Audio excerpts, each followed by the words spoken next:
In our series of pre-election segments, we turn to one of the candidates running for city councilor at large. Before winning her first term in 2019, she worked as an education advocate and earlier as a reporter covering politics and social justice for MTV. We'd like to welcome City Councilor at Large, Julia Mejia. Thank you. Thank you for having me here again, Chris. It's good to see you. Thank you very much. Good to see you again, Councilor.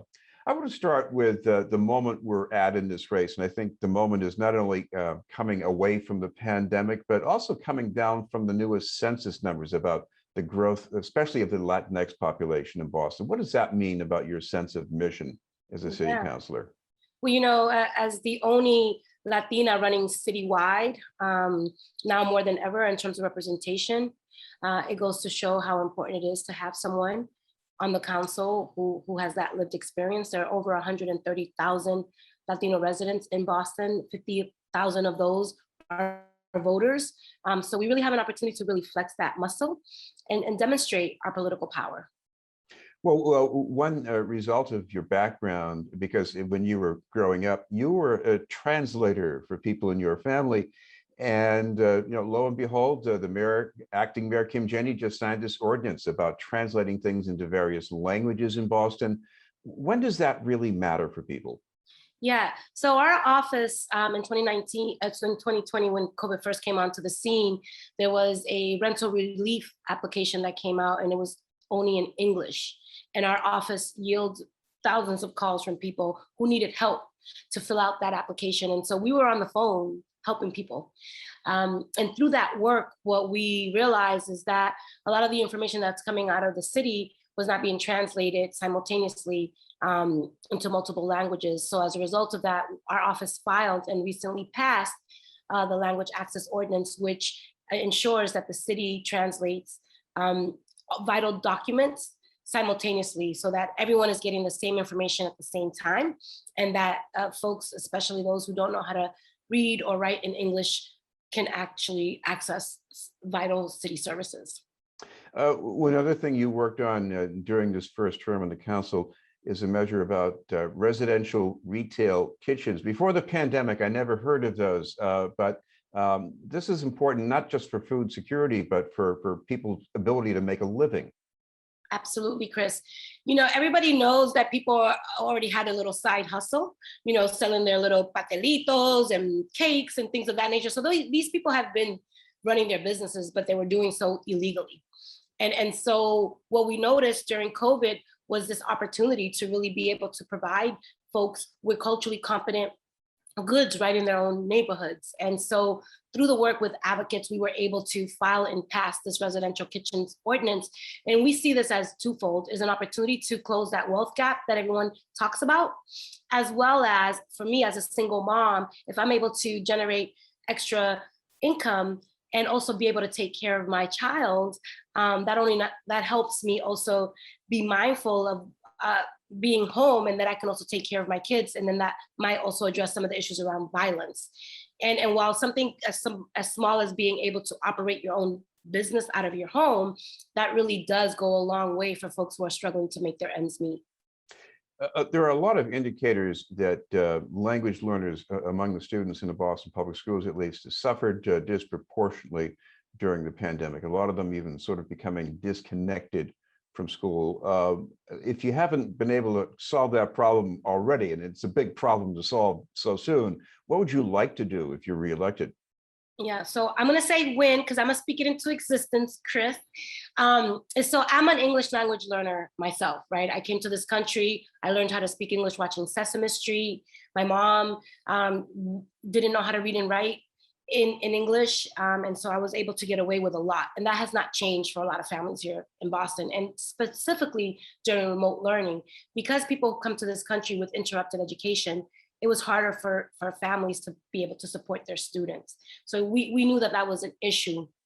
But now as our kids start transitioning back into school, what we're seeing is even the kids who were already chronically absent before COVID, we saw that intensify during COVID. And it's what I'd like to see. The city is pouring more resources to support English language learners and recent arrivals, right? We have a lot of young people who come to this country who are trying to acclimate to the culture, but we need to do a better job as a city to ensure that our schools are not only having the resources that they need, but that we have the political will to be louder around how we're going to support English language learners. Counselor, I know you say it's when you get reelected, but one of the other things you sent a pretty clear signal on is that at that point, you'd like to chair the Education Committee. That's a pretty clear signal. What made you come up with that? So, you know, education has always been, it was my ticket out of poverty. I worked in the education space with parents and educators and students. And so that is something that is deeply important to me. And I think that, you know, when you bring people to the table, and we have been doing that in our first term, is really convening people through our town halls, our community conversations, and public hearings. We worked in collaboration with the Boston Teachers Union, and parents and students to inform our thinking and our advocacy. I feel like I'm well positioned winning my next term and being able to serve as the chair of education. I don't want to get too ahead of myself, but I do believe that now is the moment and time. And because I also support an elected school board, and I've been very vocal on a lot of the issues in the education space, I would love an opportunity to really lead in that space. What also distinguishes your past term here is that you brokered some quality of life issues in the neighborhoods. Fireworks, and then there was the people on motorbikes with loud music at late hours in the morning in Franklin Park. And along the way, you believe that there were some people who were not at the table and should have been at the table earlier. How did that work out?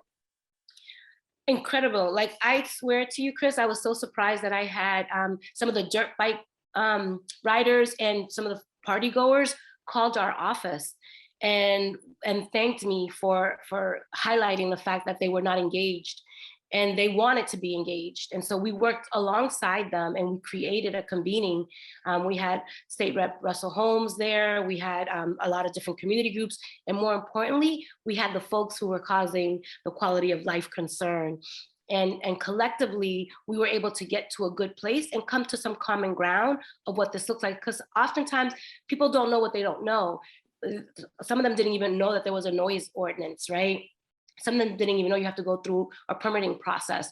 So there was an opportunity for us to engage those folks in these conversations and help them see that they can be part of the solution. And that's what we have to do more of.